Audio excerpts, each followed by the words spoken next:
नमस्कार, ABP live देखना शुरू कर चुके हैं आप। आपके साथ मैं हूं प्रिया। मिडिल ईस्ट में जारी युद्ध और बढ़ते तनाव के बीच में अब एक नया नाम चर्चा में आ गया है। नाम है अजरबैजान। पाकिस्तान का करीबी सहयोगी माने जाने वाला ये देश हाल के दिनों में ईरान के खिलाफ सख्त बयान दे रहा है और कुछ बयानों में हमले की चेतावनी भी इसकी दिखाई देती है। ऐसे में अब बड़ा सवाल उठ रहा है कि क्या अजरबैजान के पास इतनी सैन्य ताकत है कि वो ईरान जैसे बड़े और सैन्य रूप से मजबूत देश को चुनौती दे सके। बताते हैं आप, अगर दोनों देशों की सैन्य ताकत को ग्लोबल फायर पावर इंडेक्स 2026 के आंकड़ों से समझे तो तस्वीर बिल्कुल अलग दिखाई देती है। इस इंडेक्स में दुनिया के 145 देशों की पारंपरिक सैन्य ताकत का आकलन 60 से ज्यादा मानकों पर किया जाता है, जैसे कि सैनिकों की संख्या, टैंक, फाइटर जेट, नौसेना, रक्षा बजट और सैन्य लॉजिस्टिक्स।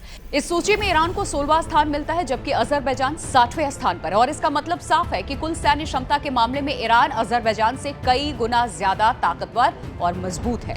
सबसे पहले बात करते हैं सैनिकों की संख्या की, यानी कि मैन पावर की। ईरान के पास लगभग 6,10,000 सैनिक इस वक्त सक्रिय हैं और इसके अलावा रिजर्व फोर्स और इस्लामिक रिवोल्यूशनरी गार्ड कॉर्प्स यानी कि IRGC को मिलाकर के ये संख्या और भी ज्यादा होती है। और दूसरी तरफ अजरबैजान की जो सक्रिय सेना है लगभग 60 से 70,000 सैनिक है, इसके आसपास मानी जाती है। यानी केवल मैन पावर के मामले में ही ईरान अजरबैजान से कई गुना आगे है। और अब बात कर लेते हैं हवाई ताकत की भी। ईरान के पास करीब 551 सैन्य विमान है, जिनमें फाइटर जेट, अटैक एयरक्राफ्ट और हेलीकॉप्टर शामिल है। वहीं अजरबैजान के पास लगभग 159 एयरक्राफ्ट है। हालांकि अजरबैजान ने हाल ही के सालों में तुर्की और इजराइल से आधुनिक ड्रोन जरूर खरीदे, लेकिन कुल संख्या और विविधता के मामले में ईरान की एयर पावर ज्यादा बड़ी है।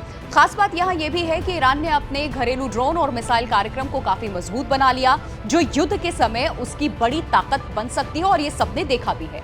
जमीन पर सैन्य ताकत यानी कि टैंक और बख्तरबंद वाहनों की अगर हम बात करें तो ईरान काफी आगे दिखाई देता है। ईरान के पास करीब 2,675 टैंक और 75,000 से ज्यादा आर्म्ड व्हीकल है। इसके अलावा उसके पास बड़ी संख्या में आर्टिलरी और मल्टीपल लॉन्च रॉकेट सिस्टम यानी कि MLRS मौजूद है। वहीं अजरबैजान के पास करीब 1,354 टैंक है। यानी लैंड पावर के मामले में भी ईरान की सैन्य ताकत कहीं ज्यादा है, अजरबैजान पर भारी पड़ती है। नौसेना के मोर्चे पर भी दोनों देश के बीच में एक बड़ा अंतर है। ईरान की बात करें तो उसके पास लगभग 109 नौसैनिक जहाज है, जिसमें 25 पनडुब्बियां शामिल है। और ईरान की नौसेना खासतौर पर फारस की खाड़ी और स्ट्रेट ऑफ हॉर्मज जैसे रणनीतिक समुद्री रास्तों में काफी सक्रिय और मजबूत मानी जाती है।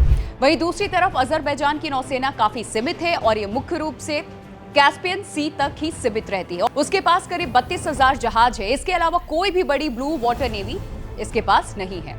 अगर रक्षा बजट और हथियार उत्पादन की अब बात करें तो भी ईरान का नेटवर्क काफी बड़ा है। सालों से लगे अंतर्राष्ट्रीय प्रतिबंधों के बावजूद ईरान ने अपने देश में ही मिसाइल, ड्रोन और कई तरीके के हथियार बनाने की क्षमता विकसित कर ली है। दूसरी ओर अजरबैजान की सैन्य ताकत काफी हद तक विदेशों से खरीदे गए हथियारों पर ही निर्भर करती है, खास करके टर्की और इजराइल से। इन सभी आंकड़ों को देख करके एक बात अब एकदम साफ हो जाती है, अजरबैजान के लिए अकेले ईरान पर हमला करना लगभग असंभव है। सैन्य ताकत, सैनिक संख्या, मिसाइल क्षमता और रणनीतिक अनुभव, हर मोर्चे पर ईरान अजरबैजान से कहीं ज्यादा मजबूत है। यही वजह है कि रक्षा विशेषज्ञों का मानना है कि अजरबैजान की ये जो धमकी है, ये ज्यादा राजनीतिक संदेश देने की कोशिश हो सकती है। वास्तविक युद्ध की तैयारी नहीं है ये। अगर कभी ऐसा संघर्ष हुआ भी तो अजरबैजान को टर्की जैसे बड़े सहयोगी की मजबूत सैन्य मदद की जरूरत पड़ेगी। कुल मिलाकर के सैन्य आंकड़े ये बताते हैं कि ईरान और अजरबैजान की ताकत में बहुत बड़ा अंतर है। इसीलिए मौजूदा हालात में अजरबैजान का अकेले ईरान के खिलाफ युद्ध छेड़ना बेहद मुश्किल और लगभग नामुमकिन सा माना जा रहा है।